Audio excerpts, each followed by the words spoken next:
right, I consider myself lucky tonight because I have two beauties with me today. Okay, I have, of course, Nancy. That's normal. Thank you. And our guest for tonight, also Lara Iskandar, who's a singer, a ballet dancer. She sings in 4 languages, and she's also joined in Star Academy before.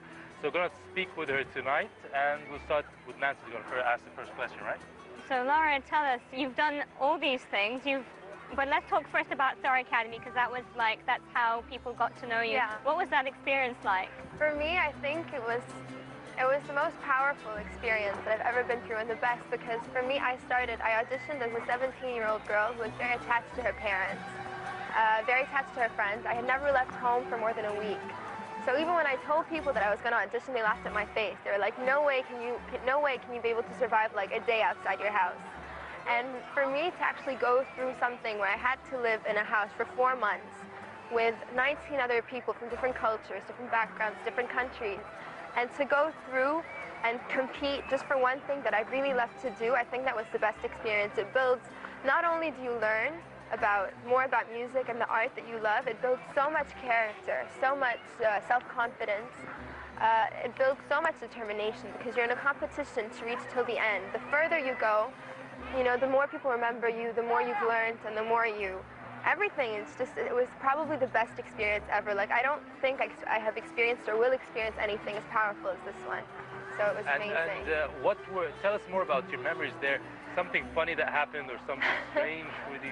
For me, I think the highlights were the boys versus the girls, because in the very beginning of the academy, around like the first month, towards the end of the first month, the boys played a prank on us. We were sleeping at about 4 a.m. They were dressed in black, and they came running into the room. They pulled our covers off, and we all got scared. Like, for me, even though I know there are cameras everywhere, I thought it was a burglar. This is how much they scared us. And so the next night after that, they decided to make it up by making us a beautiful dinner. They surprised us. One of the guys cooked, one prepared the decorations. They had everything planned and everything. And the funny thing was that the girls always wanted to get the boys back, but we never got the chance to. But at the very end, when it was just me and Basma, the other girl, we were the last 2 girls in the academy, we actually got them back. We put black socks on our head like in the movies, and we just went and sprayed shaving cream all over their faces, and we got them finally. It was like 4 months later, but at least it was something. I think those were the fun parts. I mean, they were the main parts. It kind of took the stress off, to have something fun like that. That was really good. Definitely. Let's go a little bit about the techniques that you learned during your time there. I know there's the voice coaching, you've got the dancing, you've got the acting. What was your favorite, and what do you think you've learned most? For me, there was 2 main things. Obviously, we had a vocal coach who we used to train with every single day. And I think as a singer, like as someone who wanted to basically improve in singing, that was the most important part for me. But the most class that I had fun with was with our dance teacher, because for me, we didn't get to dance as much. We did a lot of yoga, we worked on our body, on our flexibility, and we got to dance as well. So for me, I think as a singer/dancer, these 2 were the best parts, because they helped accentuate my talents, and they helped me, improve and get better. So I think that was the main part. I've always wanted to ask the ones who joined things like Star Academy, how did you live that days when you have got all these cameras around you? How did you act normal? I know, everyone asks me that. That's what I was worried about in the beginning. For me, the main idea was like, oh my God, I'm going into play for 4 months, cameras are everywhere, everything is real, you cry in front of people and they see you, you laugh, you do everything.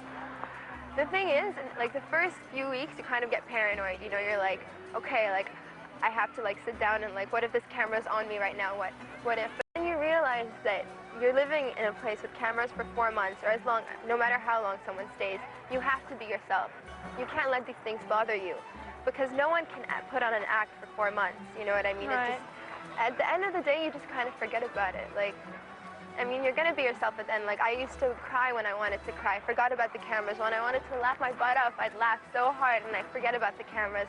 So you kind of, like, the longer you stay there, the longer you realize that it's really, like, it's not that big of a deal. And the charming thing about it is that that's how people fall in love with you or get to hate you, whatever. That's how people judge you. Like, the good thing about Star Academy is you're not just based on your talent, you're based on your personality as well. Like, you're judged on your personality. So that's what kind of really makes a star. Like, you get to know that this person is talented and this person is good with other people, and that's easier to fall in love with someone. Like, I used to watch Star Academy for the 5 seasons before, and that's how I fell in love with people, not just because of their talents, but I'd see how this person really didn't get into any fights, this person got along with anyone, this person was funny, this person was moody. Whatever the case is, you know, it gives you a better reason to fall in love with an artist. I think that's really important. So the cameras were a good thing instead of a bad thing like most people think. So just before actually, you know, they're trying to tell us here, you know, you need to go to a song, but let's just listen. Let me ask you, how have you been received since you've been back, and what are your latest projects? It's been amazing. The thing about Star Academy is, though, that you don't really realize that you have a fan base until you get out, because you're locked and isolated in a house for 4 months. The only fans you see are the people that come to the primes on Fridays, and they're just a few percentage, like a tiny percentage out of all the people. So when I came back, I was so nervous. I was like, you know, I told my mom, I'm like, I don't think people are going to know me, people are going to recognize me. She's like, you have no idea how people know you over here. And as soon as I came back, the airport was filled with thousands of people. Everywhere I go, I still get phone calls from my fans right now. I keep in touch with them. So it's been amazing. Like, it's been, I think the outcome of the experience, like what happens after, is even better than what's inside, because it pays off for everything. So it's really good. So let's listen to one of your songs. Choose a song you like to sing. English, French, English. What language? English. What are the languages you sing in? I sing in English, I sing in French, I sing in Italian. I sing a bit of Arabic, but I'm forced to. And I know one song in Chinese, so whatever you guys. But we can start with English. No, let's start with English, okay. Yes. I don't care what they say, I'm in love with you. They try to pull me away, but they don't know the truth. My heart's crippled by the vein that I keep on closing. You cut me open and I keep bleeding, I keep bleeding, love. I keep bleeding, I keep bleeding, love. I keep bleeding, I keep bleeding, love. You cut me open. Beautiful. What are your plans for your future? Do you want to go into acting, to singing, or ballet dancing? For me, as much as I love dancing and as much as I would love to learn how to act, singing has always been my passion. Like, no matter what hobbies I have, for me, singing is my passion. And I want to continue to sing. I'm working on projects right now, but I am going to go back to university because I got into Star Academy right after I graduated from high school, and I took a year off for Star Academy. So I'm going to go back and finish my education for sure. I'm going in September in a few weeks.